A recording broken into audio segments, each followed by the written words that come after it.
क्या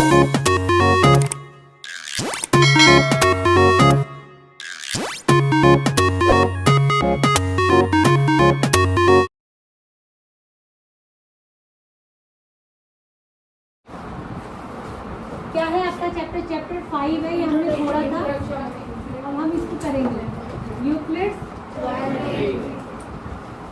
geometry. Euclid एक mathematician थे, ठीक है। इन्होंने ज्योमेट्री के कुछ टर्म्स को, नहीं दिख रहा है, बैठ जाओ, सुनो, अभी देखने की जरूरत। इन्होंने ज्योमेट्री के कुछ टर्म्स को, आगे बैठ जाओ जहाँ जगह है, उठ के आगे आ जाओ, क्योंकि अभी लिखना कुछ नहीं है, तो आगे जहाँ सीट है वहीं बैठ जाओ। तुम आगे बैठ जाओ जहाँ से दिखाई दे, इस साइड आ जाओ। क्या हुआ? वहाँ बैठ जाओ, जहाँ दिखाई दे रहा है वहाँ बैठ जाओ। अब यहाँ देखो, यूक्लिड्स ने कुछ ज्योमेट्री के कुछ टर्म्स को, ये को बंद कर दीजिए, अभी कुछ नहीं करना है आपको, यहाँ देखो, ठीक है। अगर आपसे कुछ चीज़ों को डिफाइन करने को कहा जाए तो आपको एकदम से उसकी एग्जैक्ट डेफिनेशन नहीं आएगी कि इसको कहेंगे क्या। उन चीज़ों को यूक्लिड ने एक्सप्लेन किया, जैसे है पॉइंट। अब पॉइंट कि पॉइंट की क्या डेफिनेशन हो सकती है? A line, line. उसके बाद उन्होंने डिफाइन किया अ स्ट्रेट लाइन, स्ट्रेट लाइन,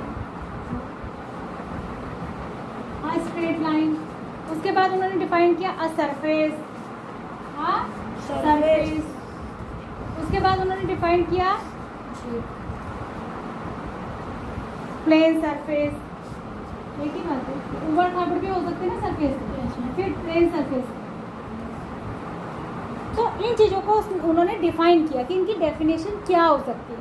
तो जैसे पॉइंट है, पॉइंट के लिए उन्होंने कहा कि which has no part. Point एक ऐसी चीज़ है जिसके हिस्से नहीं होते, मतलब जिसका कोई पार्ट नहीं हो सकता, ठीक है। तो पॉइंट की डेफिनेशन उन्होंने कैसे दी? Which has no part, which has no part. और लाइन की डेफिनेशन उन्होंने दी कि ब्रेथलेस लेंथ, ऐसी लंबाई जिसकी कोई चौड़ाई नहीं है। Breadthless length, breadthless, breadthless, breadth किसको कहते हैं? चौड़ाई को। तो ब्रेथलेस लेंथ को, ऐसी लंबाई जिसमें कोई चौड़ाई ना हो, उसको हम क्या कहते हैं? लाइन कहते हैं। उसके बाद इन्होंने कहा the ends of a line are point. जो लाइन होती है उसके जो एंड्स होते हैं वो क्या होते हैं? पॉइंट। जो लाइन के एंड होते हैं वो क्या होते हैं? पॉइंट्स होते हैं। उनको क्या कहेंगे? पॉइंट। तभी तो कहते हैं ना एंड पॉइंट्स, ठीक है। अगला उन्होंने कहा अ straight line is a line which lies evenly with the points on itself.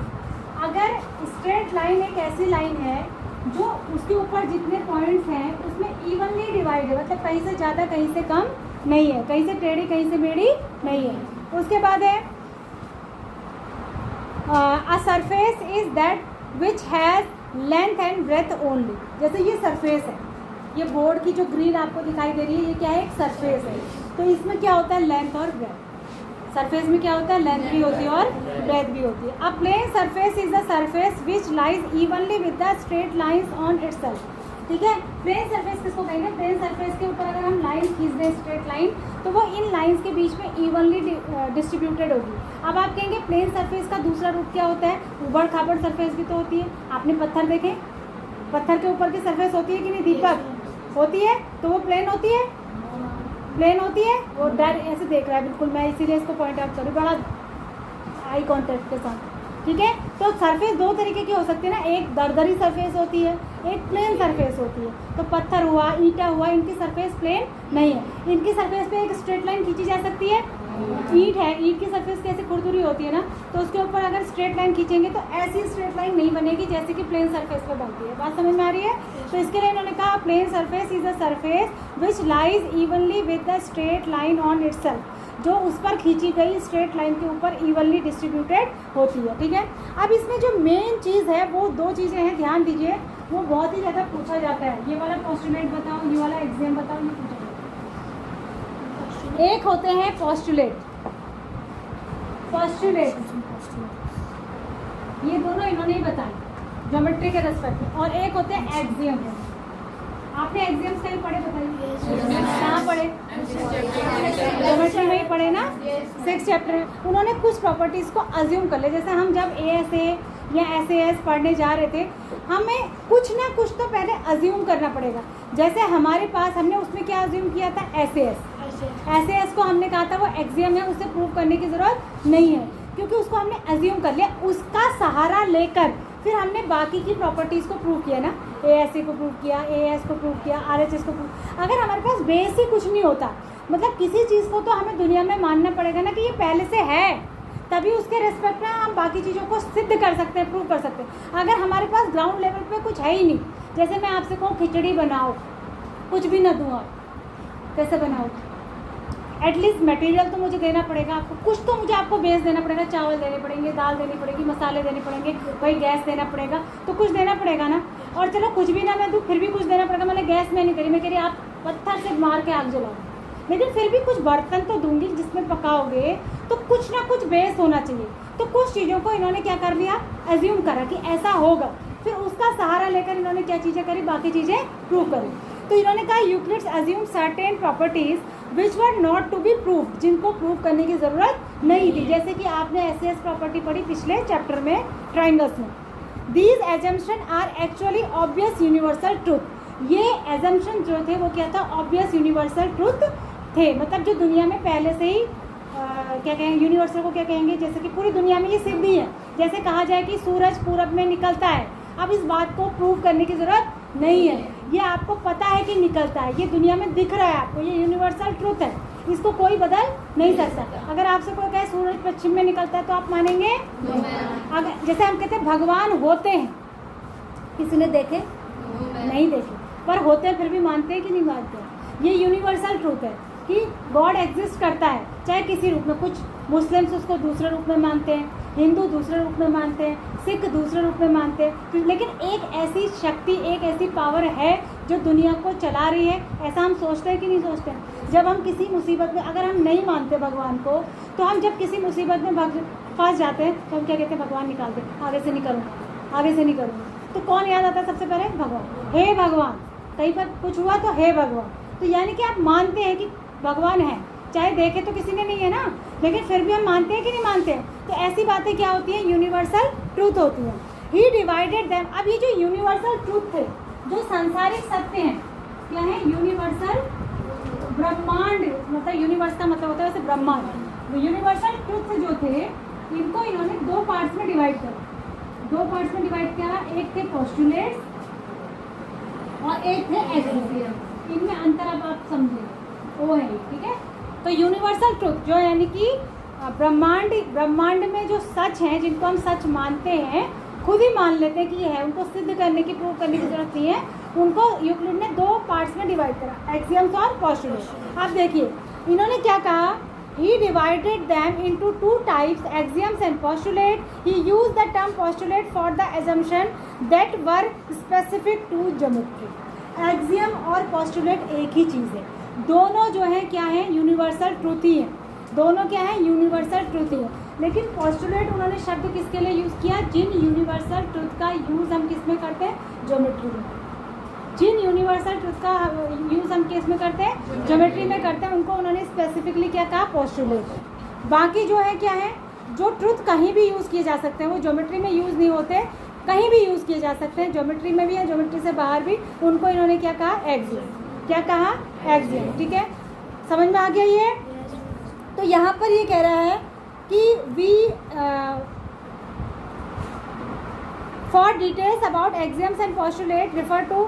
अब आगे आपको पढ़ना है, यूक्लिड्स के एक्सियम दिए हुए हैं, मैं एक्सियम पढ़ रही हूँ, पहले सुन लीजिए एक्सियम। अब आप एग्जाम्पल से समझ जाएंगे कि एक्सियम और पोस्टुलेट में क्या फ़र्क है। पहला एक्सियम है थिंग्स विच आर, अब देखो इसको सिद्ध करने की ज़रूरत है कि आप खुद ही सोचना, things which are equal to the same thing are equal to one another. ये कह रहा है कि पहला एग्जाम है यूक्लिड का कि जो ऐसी दो चीज़ें हैं जो किसी तीसरे के इक्वल है, मान लिया मेरी हाइट इसके इक्वल है, ठीक है, और इसकी भी हाइट इसके इक्वल है, ठीक है, तो हम दोनों की हाइट आपस में इक्वल होगी या नहीं होगी? तो ये यूनिवर्सल ट्रूथ है या नहीं है? इसको क्या सिद्ध करने की ज़रूरत है? ये दिख रहा है ना हमको, भाई मेरी हाइट भी उसके इक्वल है, उसकी हाइट भी उसके इक्वल है, तो हम दोनों की हाइट क्या होगी, इक्वल। तो इसने कहा कि पहले एग्जाम में इसने कहा अगर दो चीज़ें किसी तीसरी चीज़ के इक्वल है तो वो दो चीज़ें आपस में भी क्या होंगी। तो ये क्या ऐसा यूनिवर्सल ट्रूथ है जो ज्योमेट्री में यूज़ होगा या कहीं भी हो सकता है?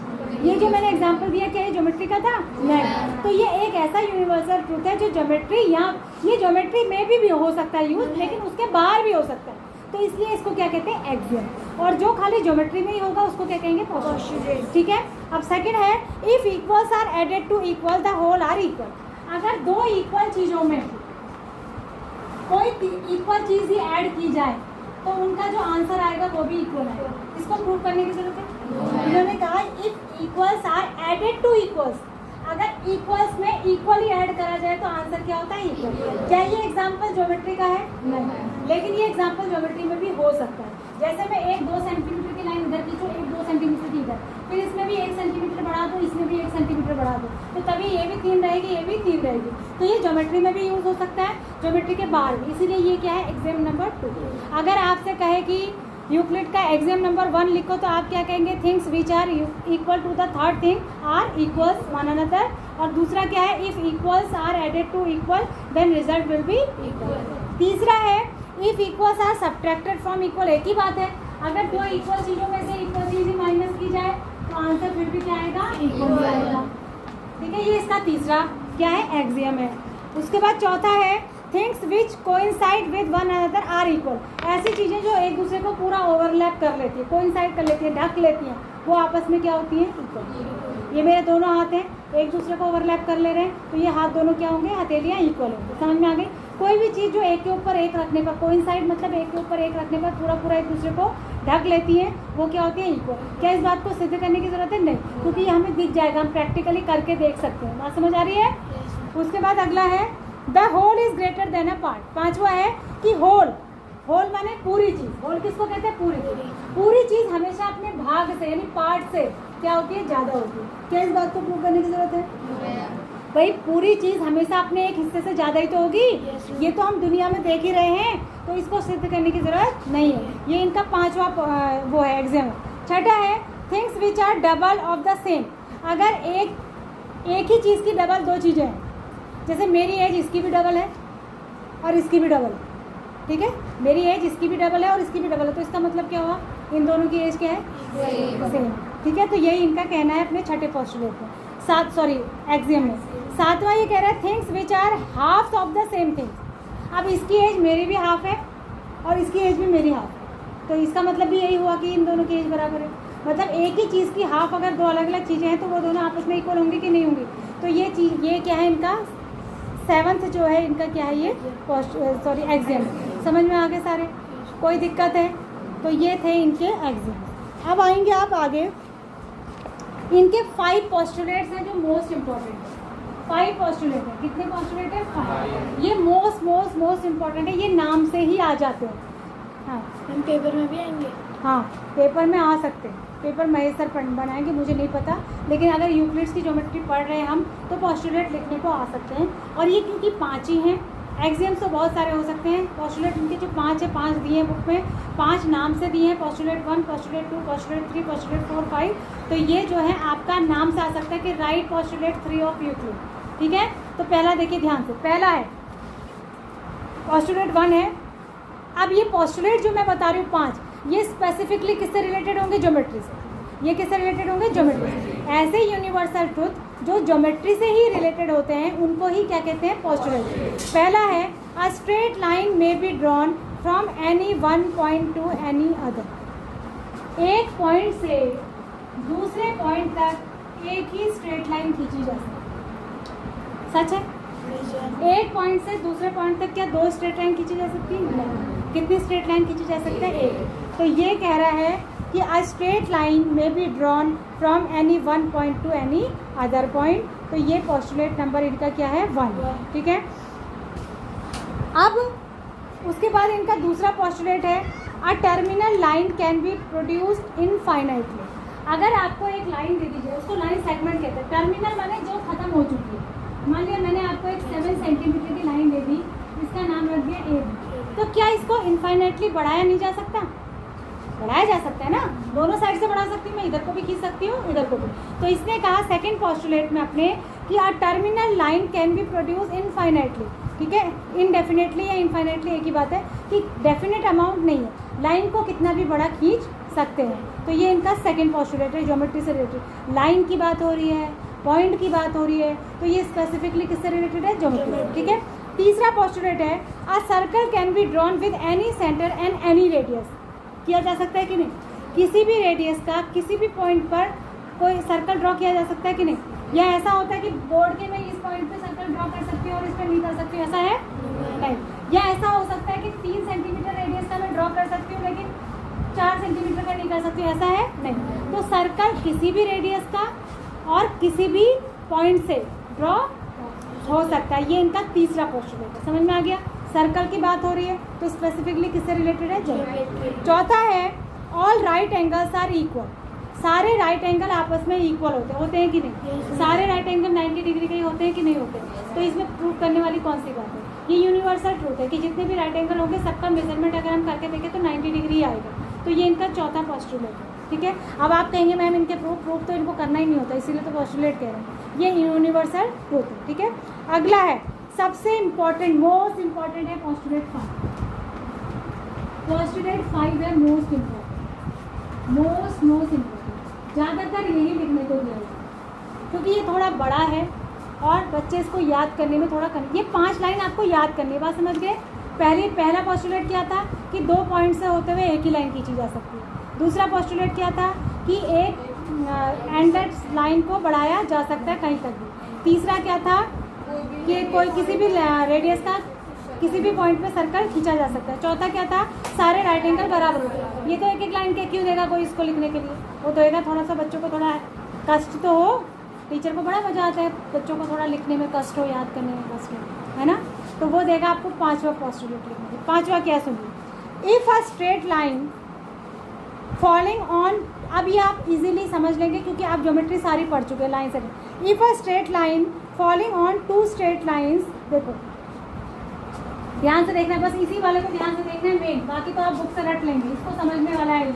और जब तक आप इसको समझेंगे नहीं आपको ये लिखना नहीं आएगा। ये कह रहा है कि अगर कोई एक स्ट्रेट लाइन किन्हीं 2 स्ट्रेट लाइन पर गिरती है ऐसे, ये आपने पहले पढ़ा तो ये कह रहा है कि if a straight line falling on 2 straight lines makes their interior angles on the same side, ठीक है, on the same side of it taken together less than 2 right angles, then the 2 straight lines if produce indefinitely meet on that side on which the sum of angles is less than। देखो अब मैं इसमें से पढ़ के नहीं बता रही हूँ, आपको ओरली समझ। एक आपने ये पढ़ा था कि जब 2 पैरेलल लाइंस पे ट्रांसवर्सल गिरता है।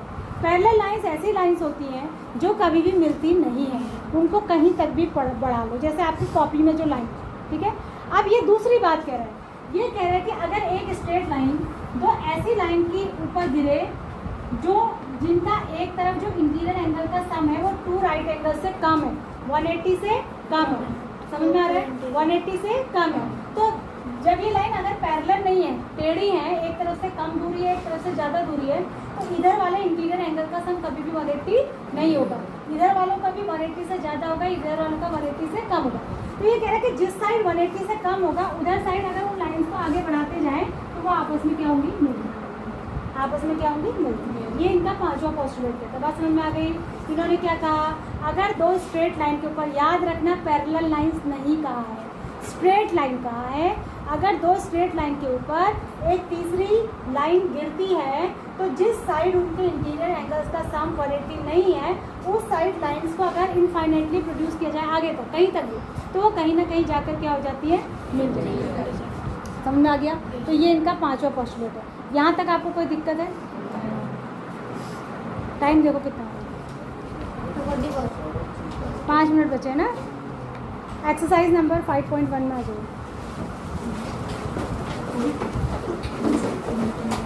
एक क्वेश्चन देख लेते हैं। Exercise number 5.1।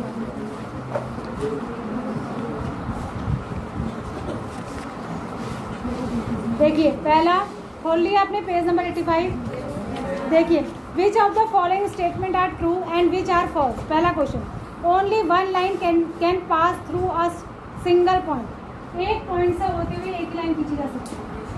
फॉल्स है, इनफाइनाइट लाइन खींची जा सकती है। एक पॉइंट से तो इनफाइनाइट लाइन खींची जा सकती है, 2 पॉइंट से एक ही लाइन खींची जा सकती है, ठीक है, फॉल्स है। दूसरा, there are an infinite number of lines which passes through 2 distinct point. ये भी फॉल्स है। इसने लिखना चाहिए था उल्टा, एक पॉइंट वाले में इसने इनफाइनाइट लिखना चाहिए था और 2 पॉइंट वाले में इसने 1 लिखना चाहिए था, लेकिन इसने उल्टा लिख दिया दोनों को। क्या देख रहा है ऐसे तू, बड़ा मुस्कुरा रहा चिराग, कॉपी में बुक में देख, ठीक है, तो ये भी फॉल्स है। तीसरा, a terminal line can be produce infinitely on both sides, true है। अगला देखो, if 2 circles are equal then their radii are equal, बिल्कुल ट्रू है। अगर सर्कल्स इक्वल है तो रेडियस इक्वल होगा, जब रेडियस इक्वल होता है तभी सर्कल इक्वल होते हैं, ठीक है। अगला देखो, in figure 5.9 A B equals to P Q है और P Q equals to X Y है, तो A B equals to X Y होगा या नहीं? ये कौन से एक्सियम से हो रहा है? यूक्लिड के पोस्टुलेट से, नहीं एक्सियम से। इफ किससे हो रहा है? एक्सियम से हो रहा है ना। कोई एक एक्सियम है कि जब दो चीज़ें, हाँ, जब दो चीज़ें तीसरी चीज़ की इक्वल होती हैं तो वो आपस में क्या होती हैं? इक्वल। बाई यूक्लिड्स एक्सियम 1, ठीक है। ऐसा लिखने की ज़रूरत नहीं है, तो आप लिख देंगे कि हाँ लिखेंगे आप A B equals to P Q equals to X Y, then A B equals to X Y by Euclid's axiom, ठीक है। बात समझ में आ रही है? लेकिन जब हम इन्हें ज्योमेट्री में कहीं यूज़ कर रहे थे तो हम डायरेक्ट लिख देते थे ना ऐसा, तो पर ये होता कहाँ से था? ये बताया किसने सबसे पहले? यूक्लिड। किसने बताया? यूक्लिड। आज अगला देखो, question number 2, give a definition for each of the following terms. सबके लिए एक डेफिनेशन दीजिए। Are there other terms that need to be defined first, what are they and how might you define them? पहला, parallel lines, set of lines that set of lines that never meets, या फिर और a set of straight lines that never meet, और which has sum of their interior angle both the side 180 degree, जिनके दोनों side क्या होता है? सम of interior angle 180 होता है, वो कभी नहीं मिलेंगे और उन्हीं को क्या कहते हैं? पैरेलल। परपेंडिकुलर लाइंस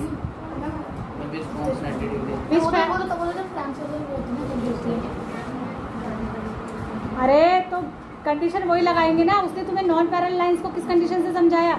इसी कंडीशन से तो समझाया पोस्टुलेट 5 में कि जिनका इंटीरियर एंगल का सम जो है 180 नहीं होता वो नॉन पैरेलल है, तो यानी जिनका इंटीरियर एंगल 180 होगा वो क्या होगा? पैरेलल है।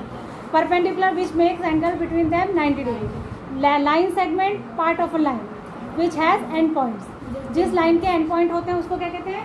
Line segment. को ऐसे दिखाते हैं, और रे को कैसे दिखाते हैं? एक साइड पे एरो, एक साइड पे लाइन को ऐसे, ये लाइन को दिखाने का तरीका, इसको कहीं तक बढ़ा सकते हैं, ये रे को एक साइड एंड पॉइंट, एक साइड एरो, एक ही साइड बढ़ा सकते हैं, ये लाइन सेगमेंट को दोनों साइड एंड पॉइंट, ठीक है। विच हैज़ 2 एंड पॉइंट्स, क्या लिखोगे? Which has 2 and point. अगला है radius of a circle, the distance between the center and the boundary of the circle. Boundary of the, या इसको सर्कमफ्रेंस भी कहते हैं। Distance between the centre and circumference of the circle is called radius. A square, A shape that is all a four-sided closed polygon which has all side equal and all angles 90, ठीक है। तो ये second वाला bell बजी क्या? अभी 2 minute. अगला देखो, कंसीडर 2 पोस्टुलेट गिवन बिलो। इन दोनों पोस्टुलेट को कंसीडर करो, कह रहा है given any 2 distinct point A B, there exist a third point C which is in between A and B. होता है, ठीक है, 2 पॉइंट कहीं पर है और उसके बीच में एक पॉइंट सी कहीं पर एग्जिस्ट करता है जो ए और बी के बीच में होता है ऐसा, ठीक है। अगला है, ऐसा कंसीडर करो, there exist at least 3 point that are not on the same line. कम से कम ऐसे 3 पॉइंट हैं यहाँ पर हैं जो एक लाइन में नहीं है, कह रहा है, मतलब तीनों कहाँ हैं? अलग अलग, तीनों अलग अलग है। अब ये क्या कह रहा है? Do these postulate contain any undefined terms, क्या इनमें कोई अनडिफाइंड टर्म है? आर दीज पोस्टुलेट कंसिस्टेंट, क्या ये कंसिस्टेंट है? Do they follow from Euclid's postulate, क्या ये यूक्लिड की पोस्टुलेट को फॉलो करते हैं? ये सारी बातें आपको इसमें लिखनी है। बताओ, पहली बात बताओ, क्या इसमें कोई अनडिफाइंड टर्म है? क्या इसमें कोई अनडिफाइंड टर्म है?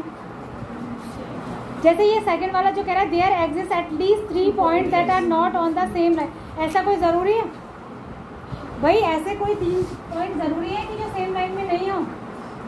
4 भी हो सकते हैं, 5 भी हो सकते हैं, 6 भी हो सकते हैं, तो अनडिफाइंड टर्म है ये, ठीक है।